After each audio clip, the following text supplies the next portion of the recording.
Boruto and his friends are on a mission to save Jugo, and it looks like he's going to receive a little bit of help from two of his old friends.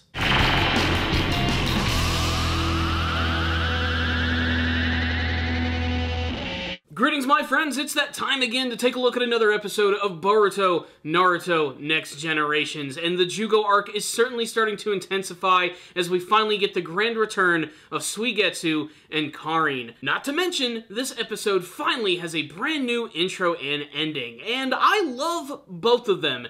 In particular, the intro. I love the imagery, I love seeing all of the team together, I love the music that's actually playing, and I especially love the big final moment of watching Boruto and his friends battle against some mysterious enemies who are probably going to be the new bad guys for the next big upcoming arc. The thing is, like the last opening, it's very vague in what we can actually expect to see from the upcoming arc of the series, and for those who actually read the Boruto manga, it might come across as a little disappointing, as it looks like we're not going to be getting to that story anytime soon. That being said, it's just refreshing to finally see a new opening. It's not that I hated the last one, it's just, like I said, it was kind of vague in terms of what we could actually expect to see from the arc. Last intro featured Boruto and his friends battling against like a giant ice fox monster, and it really didn't come to fruition at all. It was basically just a giant metaphor for Boruto and his friends overcoming the odds, and I was kind of hoping that we would get to actually see something like that. I mean, it was a really cool looking monster, and it had a really great design, so much so in fact that it almost looked like something of an offshoot of all of the tailed beasts. I mean, it probably wasn't going to be the same thing, but I was expecting this thing to show up in an arc at least at some point, and it never really did. And I can't really say for sure if Boruto and his friends are going to be battling against the new enemies that we see in this intro right here. That being said, the imagery looks so good that I find myself really not caring. The ending in many ways is almost better. It's incredibly catchy, and I have to say, it kind of gives me that classic feeling of watching like an old Naruto opening or ending. I don't know, they just seem to have captured the essence in everything that was.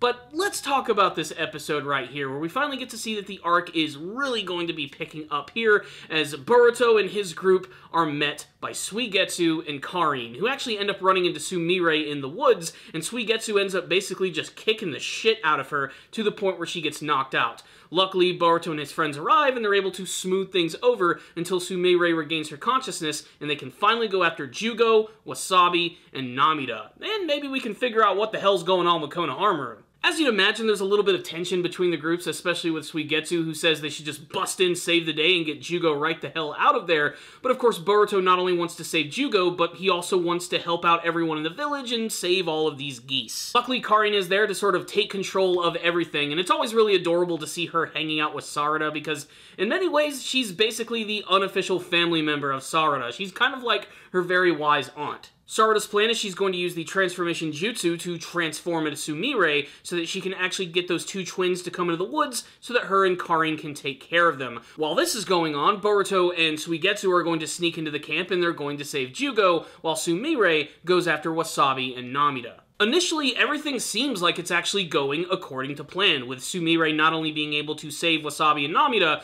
but also being able to heal them with some very convenient syringes, which are going to be able to get rid of the curse mark. We also have Sarada, who seems to have drawn out the two twins, but they realize that this has all just been a big trap. This is when the sister twin decides that she's going to go after Sarada and Karin, and the brother is going to go after Sumire, who's trying to escape with Wasabi and Namida. Then, of course, we have the big plot twist for the episode. When Boruto and Suigetsu sneak into Jugo's tent, they're also met by Tosaka, and right as they're getting ready to free Jugo, suddenly Tosaka injects both of them with two syringes, which supposedly knocks them out, and the big reveal, of course, is that Tosaka is the bad guy, and this organization belongs to him, and it's his secret research center. It may have been obvious from the beginning of the arc, but I called the fact that Tosaka was a little strange, and I had a feeling that he would probably end up being a villain. I even mentioned it in my last review. So what's the rundown on this episode of Boruto Naruto Next Generations? Just having Suigetsu and Karin back in this arc is immediately something that makes it interesting.